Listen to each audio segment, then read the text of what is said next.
Kasus 17-2434 rakyat Michigan versus Gregory Green. Kita hadir untuk penampilan menyanyi hari Minggu. Silakan. Selamat pagi Yang Mulia. Trisha Dry mewakili rakyat. Selamat pagi Yang Mulia Mary dan Paul Charles Wong. Pada detik 268.205 tidak ada perilaku dari Tuan Gregory Green. Bisakah mereka memakai waktu kencan yang ditetapkan?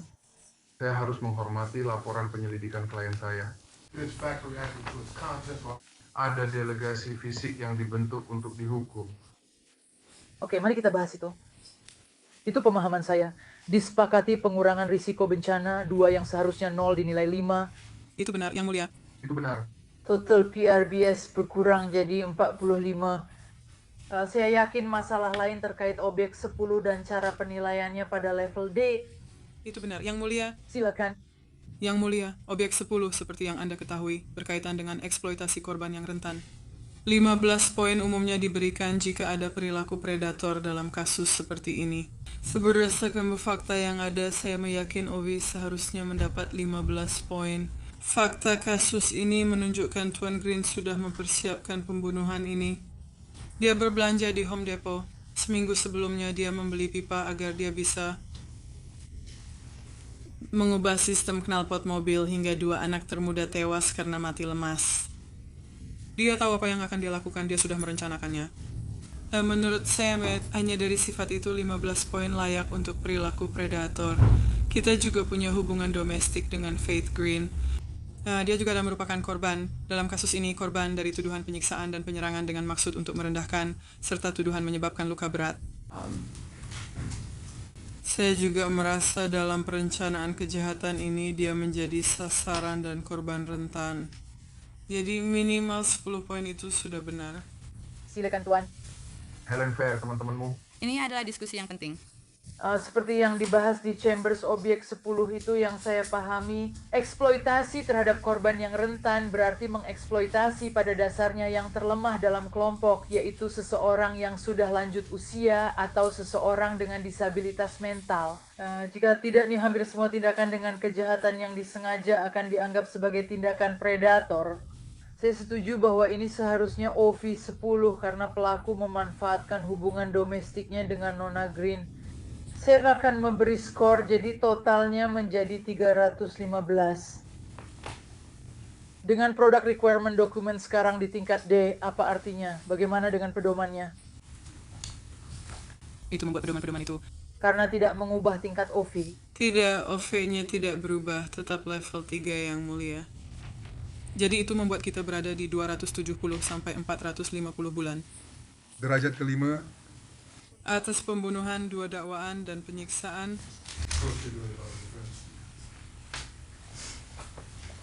Ada korban? Pernyataan khusus ingin disampaikan? Ya, Yang Mulia. Faith Green, ibu keempat anak itu, ingin memberikan pernyataan. Saya sudah bertanya ke deputi Anda apakah salah satu saudarinya bisa mendampingi untuk dukungan moral. Tentu saja tidak masalah.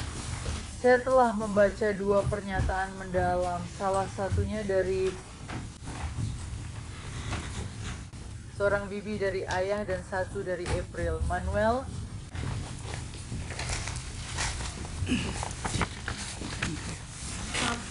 Silakan berlutut untuk dicatat. Faith Green, selamat pagi Yang Mulia. Saya kecewa dan tidak puas dengan hasilnya. Hukuman tidak sebanding dengan kejahatannya. Bahkan penyiksaan atau kematian pun dianggap adil. Keadilan bagimu adalah terbakar di neraka selamanya karena membunuh 4 anak tak bersalah. Itu karena kamu kurang percaya diri sebagai pria. Ditambah 2 nyawa lain yang kamu ambil. Kamu adalah seniman yang berpura-pura baik. Kamu adalah monster. Kamu adalah iblis yang menyamar. Sekarang kamu sudah terbongkar selamanya. Aku sering memikirkan apa yang akan kukatakan meski sebenarnya tak penting. Pertama-tama, aku belum dan tidak akan menderita seperti yang kamu inginkan. Apa yang kamu coba lakukan padaku tidak berhasil. Aku adalah dan dulu seorang ibu yang sangat hebat untuk semua anak-anakku. Aku adalah ibu sekaligus ayah bagi mereka. Akulah yang meluangkan waktu untuk masing-masing dari mereka. Aku yang mengajari aku yang mengajari mereka bagaimana melakukan berbagai hal. Begitu juga dengan orang-orang di keluargaku dan teman-temanku.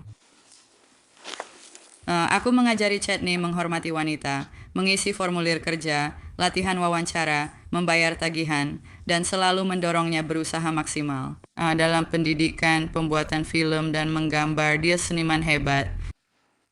Lulus dari Specs Howard jurusan seni media digital, dia ingin jadi produser film. Ya, saya mengajarkan Kier fokus, punya cita-cita, mengemudi, dan bersikap tertib sebagai wanita muda.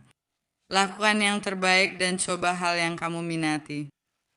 Mengejar pendidikan tinggi, kami sedang mengisi formulir pendaftaran kuliah. Dia ingin menjadi dokter OB/GYN. Dia akan lulus tahun ini. Sejak sekolah menengah atas, aku mengajari Choi untuk terbuka pada hal baru, belajar bahasa, dan percaya diri dalam tugas serta dirinya. Dia suka membuat kerajinan tangan denganku, membiarkan imajinasinya bebas. Dia suka berdandan dan memakai sepatu hak tinggiku. Dia sering membuatku tertawa, menatapku dari balik kacamatanya seperti nenek kecil. Dia suka balet, pemandu sorak, dan berkebun denganku. Kaylee-ku punya ingatan hebat dan suka bernyanyi. Dia selalu membawa tas kecil berisi hand sanitizer dan lip gloss. Dia suka mengecat kuku sendiri, balet, pemandu sorak, balon, dan bermain di luar. Saya mengajarkan mereka dermawan, penuh kasih, menghormati, membantu, dan jadi relawan. Koi dan Kaylee bukan anak yang egois, mereka sedang belajar tentang anak-anak yang kurang beruntung. Saya membawa mereka bersama saya untuk membeli barang-barang untuk Natal dan menjelaskan kepada mereka apa yang kami lakukan untuk membuat mereka bahagia. Saya selalu berdikang mereka dan bilang mereka bisa melakukan apa saja. Itulah hidup yang telah kamu ambil. Jadi kamu mencoba memisahkan mereka satu sama lain. Mereka adalah saudara kandung yang saling mencintai dan menghabiskan waktu bersama. Upaya memisahkan mereka gagal. Sekarang Chetney dan Kara makin dekat dan tetap menjaga Koi serta Kaylee selamanya. Aku mengandung masing-masing dari mereka selama 9 bulan dan membesarkan mereka. Tidak ada siapapun atau apapun, pasti tidak. Kamu tak bisa menghancurkanku atau memutus ikatanku dengan mereka. Meski gemetar ketakutan, aku tetap berusaha tampak berani. Berada di ruangan dengan pria yang membunuh keempat anakku. 2 di antaranya, Chetney dan Kara, dibunuh brutal di depanku dengan senjata api. Dan dia membunuh 2 anakku yang lain, Koi dan Kylie, dengan selang yang diarahkan dari knalpot mobilnya ke tempat mereka tidur dengan polosnya. Seolah itu belum cukup, izinkan aku menceritakan beberapa kehancuran yang benar-benar terjadi pada diriku dan keluargaku. Dokter bilang ingatan jangka pendekku hilang. Otakku melindungiku dari ingatan tentang anak-anakku yang ditembak di kepala tepat di depanku saat aku dibekap, dilakban, dan diikat zipti. Setiap kali aku bangun dari tempat tidur dan berjalan, aku langsung merasakan sakit tajam di kakiku bekas tembakan itu. Mereka tidak tahu apakah aku akan bisa berjalan lagi tanpa rasa sakit. Pikirkan itu sebentar saja, tidak pernah lagi bisa berjalan tanpa rasa sakit. Dokterku bilang aku mengalami gangguan stres pasca trauma. Itulah asalnya migrain dan mimpi burukku. Terkadang aku bermimpi tentang malam itu, terbangun sambil berteriak dan berkeringat, berharap bisa menyelamatkan anak-anakku. Lalu aku sadar bahwa mimpi buruk itu sebenarnya adalah kenyataan, dan anak-anakku benar-benar sudah tiada, dan aku berusaha mencari kekuatan untuk memulai hariku entah bagaimana caranya. Di waktu lain, ada mimpi buruk yang sangat aneh sehingga aku terbangun dalam ketakutan, mencoba memahaminya, tapi aku diberitahu bahwa semuanya berhubungan dengan pengalaman mengerikan yang pernah kualami ini. Aku tidak ingat kapan terakhir kali aku benar-benar bisa beristirahat tanpa obat-obatan. Aku masih merasakan kabel di pergelangan tanganku memicu kenangan malam itu. Kadang aku melamun lalu sadar ternyata tidak memikirkan apa-apa. Aku merasa kosong dan tersesat. Aku tersesatnya tak tahu harus berbuat apa, hanya menjalani hari. Aku sangat merindukan anak-anakku hingga kata-kata tak bisa menjelaskan. Aku hanya ingin jadi ibu, istri, punya keluarga bahagia, membesarkan anak-anak agar mereka tumbuh produktif dan bahagia. Kenyataannya semua itu takkan terjadi padaku. Waktu takkan menyembuhkan luka ini, aku tetap merasa kosong dan kehilangan bagian diriku. Jika hari itu benar-benar tiba, Saat aku bangun, dan itu bukan hal pertama yang kupikirkan di depan cermin, bekas luka yang dia buat dengan pisau cutter dari telingaku ke dagu selalu mengingatkanku. Rasa sakit di sisi kiri wajahku tak pernah hilang. Dia melukaiku sangat parah, memutus saraf hingga mungkin tak akan sembuh. Aku kehilangan banyak darah dan kritis berhari-hari. Seharusnya aku mati, bahkan sempat berharap begitu. Dia telah membuatku terluka seumur hidup. Seluruh keluargaku sangat terpukul secara emosional oleh apa yang telah terjadi. Tapi yang paling berat adalah bagi orang tuaku. Mereka sangat mencintai cucu-cucu mereka dengan sepenuh hati. Hampir setiap hari, ibuku sulit sekali bangun dari tempat tidur dan sudah beberapa kali dirawat di rumah sakit. Tapi ayahku yang paling berat menghadapinya. Dia bukan lagi orang yang dulu. Stres berat mempengaruhi kesehatannya. 2 minggu lalu, dia dirawat di rumah sakit akibat stroke. Aku benar-benar bingung harus berbuat apa. Hatiku terasa kosong dan sepertinya tak bisa diperbaiki. Kehilangan ini sangat besar bagiku. Aku takkan pernah benar-benar pulih dan akan selalu merasakan sakit. Luka ini tidak akan pernah sembuh. Luka ini tidak akan pernah sembuh. Terima kasih kepada pengadilan dan Yang Mulia atas waktu yang diberikan untuk berbicara. Saya ingin mengucapkan terima kasih kepada kantor kejaksaan dan staf serta semua petugas polisi yang telah membantu dalam kasus ini. Sebagai penutup, saya memahami rekomendasi hukuman yang diberikan. Namun saya ingin merekomendasikan, sebagai korban, diri saya sendiri dan sebagai ibu dari keempat anak yang dibunuh, hukuman penjara seumur hidup tanpa kemungkinan pembebasan bersyarat. Terima kasih, Faith Green. Apakah ada lagi dari pihak jaksa?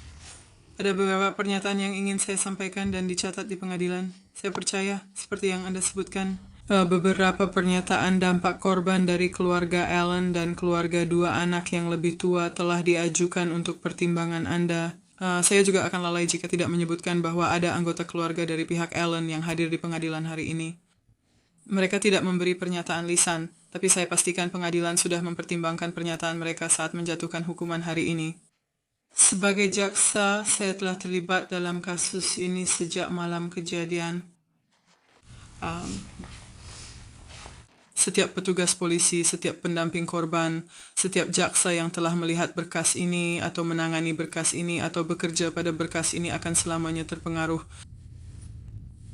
Saya mencoba mencari kata-kata hari ini, tapi memang tak ada yang bisa diucapkan Yang Mulia. Ini tragis, keji, melampaui kejahatan dan tak dapat diterima. Perbuatan pria ini sangat buruk. Dan seperti yang dikatakan Nona Green, luka-luka ini tidak akan pernah sembuh, tidak akan pernah. Saya juga ingin menegaskan bahwa kantor kejaksaan tidak mengambil kesepakatan pembelaan ini dengan mudah. Ada banyak konsultasi dengan anggota keluarga dari keempat anak ini. Mereka tahu ada kemungkinan pembebasan bersyarat, tapi juga paham Tuan Green, kini 50 tahun baru bisa mengajukan pembebasan saat berusia 97 tahun. Orang-orang dalam kasus ini berharap hari itu tak pernah datang. Terima kasih Yang Mulia. Tuan Losley, apakah Anda ingin mengatakan sesuatu sebelum ini? Saya memberikan kesempatan kepada klien untuk berbicara. Pembelaan pengadilan pikiran terhadap perjanjian warga negara. Terima kasih. Terima kasih Tuan Hijau. Apakah waktu dan tanggal itu hukuman makan malam? Ada yang ingin Anda sampaikan, Pak? Saya hanya ingin mengatakan pertama, penyanyi tahu dia bisa menghakimi. Anda tahu saya memang menyesal dan saya minta maaf atas apa yang telah terjadi. Anda tahu? Yang selalu saya inginkan hanyalah Tuhan, seseorang yang jelas, membantu, menolong saya, yang akan mendukung saya dan setia apapun yang terjadi. Anda tahu, tapi terlepas dari itu, saya tahu saya harus rendah hati, sangat rendah hati, karena Tuhan tahu hati saya, Dia tahu betapa menyesalnya, betapa saya benar-benar minta maaf. Dan bahkan sekarang, setelah semua ini, Dia masih punya rencana, dan saya tidak akan menyerah pada itu. Menyerah pada rencana itu. Tuhan tetaplah Tuhan, tahu kan, saya selalu memikirkan putri-putri saya setiap hari. Sering, ini rencana barumu untuk berbicara dengan Bapa Surgawi. Dan kamu tahu, aku berdoa agar Tuhan menyertai percakapan dan menjaga Kamu tahu, aku merasa bersalah atas dampaknya pada semua orang. Dan semoga Tuhan menolong mereka, menolongku, menolong kita semua. Itu saja yang saya sampaikan. Oke. Tuan Green, dari semua kasus tragis yang pernah dilihat pengadilan ini, dampak kasus ini adalah yang terburuk sejauh ini. Ayah seharusnya melindungi anaknya. Ya, Seorang suami seharusnya melindungi istrinya. Saya tidak tahu bagaimana saya bisa duduk di sini pagi ini mendengarkan Nona Green bersaksi tentang kasus ini. Namun kulihat kau sama sekali tak terpengaruh oleh perkataannya. Tindakanmu sungguh tak terpikirkan dan di luar pemahaman. Semoga keluarga terdampak tragedi ini segera pulih. Pengadilan yakin jika aku setuju dengan kesepakatan hukuman ini, kamu tak akan pernah bebas dari penjara. Daripada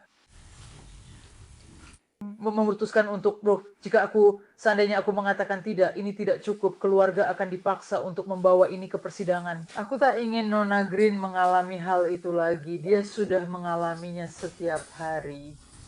Jadi karena alasan itu, aku akan mengikuti kesepakatan hukuman. Aku yakin kamu akan dipenjara selama sisa hidupmu. Terima kasih. Tunggu dulu. Tunggu dulu. Berita terkait dakwaan 1 sampai 5. Seperti saya katakan, saya akan ikuti kesepakatan hukuman. Anda akan dihukum 45 sampai 100 tahun. Di Departemen Pemasyarakatan Michigan, dakwaan ke-6 dijatuhi hukuman 6 hingga 10 tahun, dijalani berturut-turut atau bersamaan, serta berturut-turut dengan dakwaan kedua. 10 untuk pelanggaran senjata api berat dijalani 2 tahun di Departemen Pemasyarakatan Michigan dengan kredit 161 hari. Anda harus membayar $476 biaya negara bagian penilaian korban, $130 biaya pengadilan, $1.300 pengacara, $400 dan DNA $60.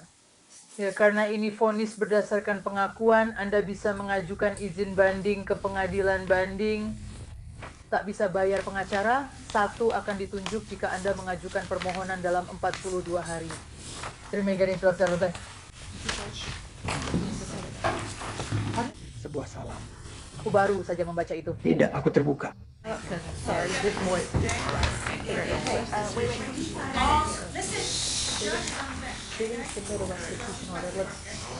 Penasihat, bisakah kamu ke sini?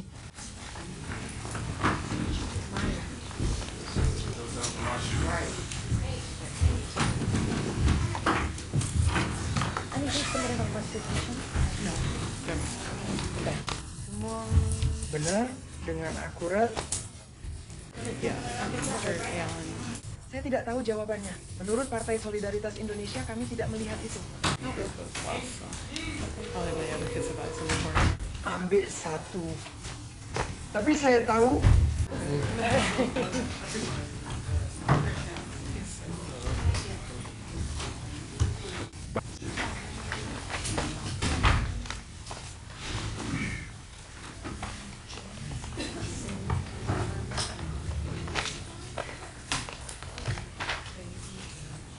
Pengacara itu yang melakukannya, oke.